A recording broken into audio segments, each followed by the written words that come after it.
والدین کے حقوق۔ بسم اللہ الرحمن الرحیم۔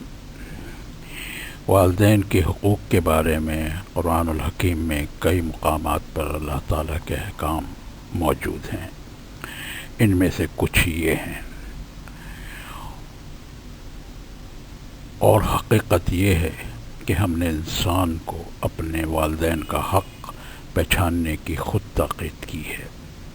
اس کی ماں نے ضعف پہ ضعف اٹھا کر اسے اپنے پیٹ میں رکھا اور 2 سال اس کا دودھ چھوٹنے میں لگے۔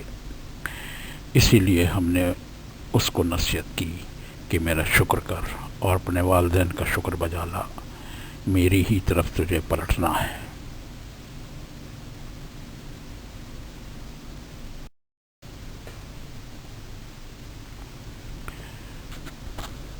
تیرے رب نے فیصلہ کر دیا ہے کہ تم لوگ کسی کی عبادت نہ کرو مگر صرف اس کی۔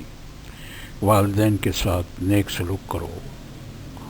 اگر تمہارے پاس ان میں سے کوئی ایک یا دونوں بوڑھے ہو کر رہیں تو انہیں اف تک نہ کہو، نہ انہیں جھڑک کر جواب دو، بلکہ ان سے احترام کے ساتھ بات کرو اور نرم و رحم کے ساتھ ان کے سامنے جھک کر رہو اور دعا کیا کرو کہ پروردگار ان پر رحم فرما، جس طرح انہوں نے رحمت اور شفقت کے ساتھ مجھے بچپن میں پالا تھا۔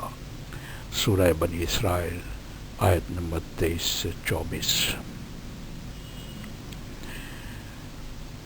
جو بھی بدی کمائے گا اور اپنی خطا کاری کے چکر میں پڑا رہے گا وہ دوزخی ہے، اور دوزخ ہی میں وہ ہمیشہ رہے گا، اور جو لوگ ایمان لائیں گے اور نیک عمل کریں گے وہی جنتی ہیں، اور جنت میں وہ ہمیشہ رہیں گے۔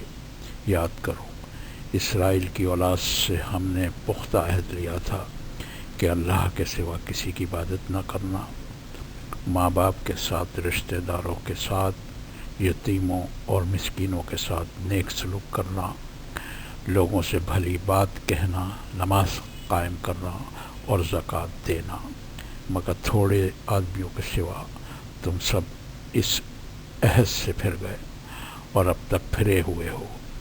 سورہ بنی اسرائیل آیت نمبر 83 سے 84۔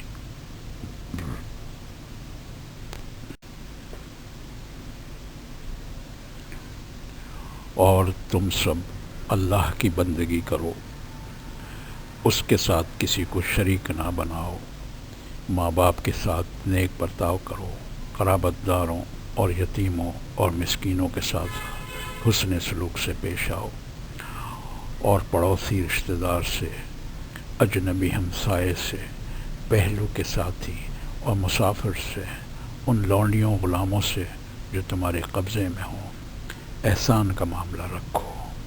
یقین جانو اللہ کسی ایسے شخص کو پسند نہیں کرتا جو اپنے پندار میں مغرور ہو اور اپنی بڑائی پر فخر کرے۔